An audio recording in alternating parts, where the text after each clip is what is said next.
قرآن پاک میں آتا ہے وَمِنْ آيَاتِهِ أَنْ خَلَقَ لَكُم مِّنْ أَنفُسِكُمْ أَزْوَاجًا لِتَسْكُنُوا إِلَيْهَا وَجَعَلَ بَيْنَكُم مَّوَدَّةً وَرَحْمَةً إِنَّ فِي ذَلِكَ لَآيَاتٍ لِقَوْمٍ يَتَفَكَّرُونَ۔ اس کی قدرت کی نشانیوں میں سے ایک نشانی یہ ہے کہ اس نے تمہارے لیے تمہارے ہی جنس کی عورتیں پیدا کی تاکہ ان کی طرف مائل ہو کر سکون حاصل کرو، اور تم میں محبت اور مہربانی پیدا کی۔ بلا شبہ اس میں ان لوگوں کے لیے نشانیاں ہیں جو غور و فکر کرتے ہیں۔ نکاح اسلام کی نظر میں ایک عبادت ہے، نیکی کمانے کا ایک ذریعہ ہے، ایمان مکمل کرنے کا ایک ذریعہ ہے۔ نبی اکرم صلی اللہ علیہ وسلم نے فرمایا بندہ جب نکاح کر لیتا ہے تو اس کا آدھا دین مکمل ہو جاتا ہے۔ اب باقی ماندہ آدھے دین کے بارے میں اسے اللہ سے ڈرتے رہنا چاہیے۔ نبی صلی اللہ علیہ وسلم نے فرمایا دنیا ایک متاع ہے، فائدے کی چیز ہے، پونجی ہے، اور دنیا کی سب سے بہترین متاع نیک بیوی ہے، یعنی دنیا کی سب سے بہترین چیز نیک بیوی۔ ہمارے ہاں عموماً شادیاں جس طریقے پر ہوتی ہیں اس میں وقت کا بھی ضیاع ہوتا ہے، پیسے کا بھی ضیاع ہوتا ہے، اور ایک بھیڑ جمع ہوتی ہے اور بکھر جاتی ہے۔ انجوائمنٹ صرف کپڑے اور کھانے تک رہ گئی ہے،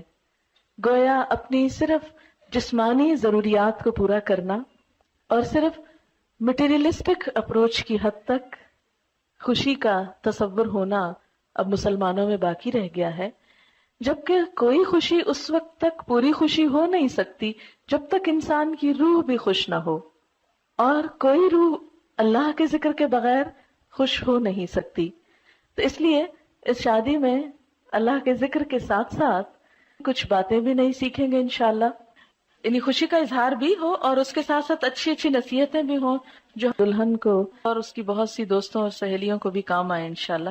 اور جو بھی شریک ہونے والے ہیں۔ تو ہم شروع کرتے ہیں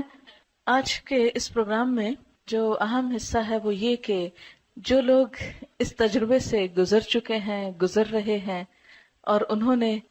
اس زندگی میں ایک بہترین کامیابی حاصل کی ہے، یا جن چیزوں سے ان کی ازدواجی زندگی خوشگوار ہوئی ہے، میں چاہوں گی کہ وہ ہمارے ساتھ اس پروگرام میں شریک ہوں اور اپنے ذاتی تجربات کا ذکر کریں تاکہ دوسرے لوگوں کو فائدہ ہو اور ان کی زندگیاں بھی خوشگوار ہو جائیں۔ سب سے پہلے ایک بیٹی کے لیے سب سے زیادہ جو چیز دعاؤں کا اور دوسرے گھر میں مقام بنانے کا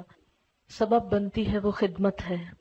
کوئی لڑکی اپنی اچھی شکل سے، اپنے علم سے، اپنے ہنر سے، اپنی دوسری قابلیت سے سسرال کے ہاں جگہ نہیں بنا سکتی جو خدمت سے بنا سکتی ہے۔ بہت سی بے ہنر لڑکیاں بھی جب اچھے جذبے کے ساتھ خدمت کا ارادہ کرتی ہیں اور کرتی ہیں اور قربانی کرتی ہیں تو بہت دعائیں بھی پاتی ہیں اور بہت خوشحال زندگی بھی۔ تو یہ خوشحال زندگی کا ایک راز ہے سیکریفائس اور لینے کی بجائے دینے پہ نظر رکھنا۔ نبی اکرم صلی اللہ علیہ وسلم نے فرمایا جب تمہارے پاس کوئی ایسا شخص نکاح کا پیغام بھیجے جس کے دین اور اخلاق سے تم راضی ہو تو اس سے نکاح کرا دو، اگر تم ایسا نہ کرو گے تو زمین میں فتنہ اور بڑا فساد رونما ہوگا۔ حضرت انس رضی اللہ تعالیٰ عنہ کہتے ہیں حضرت ابو طلحہ نے حضرت ام سلیم سے نکاح کیا اور مسلمان ہونا ان کے درمیان مہر قرار پایا۔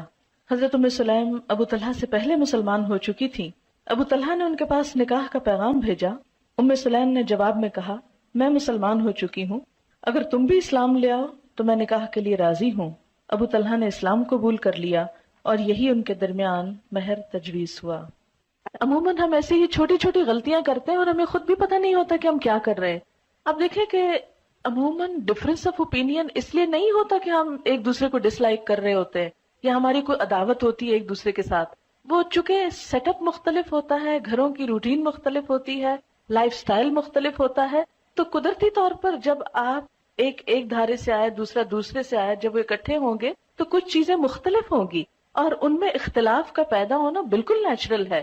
اگر آپ اپنے آپ کو دوسرے کی جگہ پہ رکھ لیں تو آپ سوچیں اگر میں اس بیک گراؤنڈ سے آتا تو میں بھی ایسا ہی ہوتا، تو اس لیے مجھے دوسرے کو معاف کر دینا۔ کبھی پبلکلی اپنے ہسبینڈ کو کنٹراڈکٹ نہیں کریں، کیونکہ مردوں کی جو انا ہوتی ہے مردوں کی جو خودداری ہوتی ہے ان کو جو اللہ نے وَلِلرِّجَالِ عَلَيْهِنَّ دَرَجَةٌ کہ مردوں کے لیے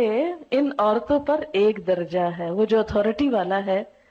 اس کو چیلنج نہیں کریں کبھی، اس کو چیلنج کر کے خود آپ نقصان اٹھائیں گے، اس کو وہیں رہنے دیں، اس کو برقرار رکھیں، وہ آپ کے فائدے کا بھی ہے۔ اور اگر اس معاملے میں اس نصیحت پر عمل ہو جائے کہ ٹھیک ہے اختلاف بھی ہو گئے، آپس میں محبت سے بھی انسان ایک دوسرے سے جھگڑتا ہے، روٹتا ہے، سب کچھ چلتا ہے، ایک نیچرل لائف کی علامت ہے، لیکن لوگوں کے سامنے نہیں، کیونکہ شوہر اپنی بے عزتی کو ہمیشہ دل میں رکھ لیتے ہیں اور پھر جگہ جگہ انتقام لیتے ہیں اور زندگی تلخ کر دیتے ہیں، اس لیے ایک کڑوا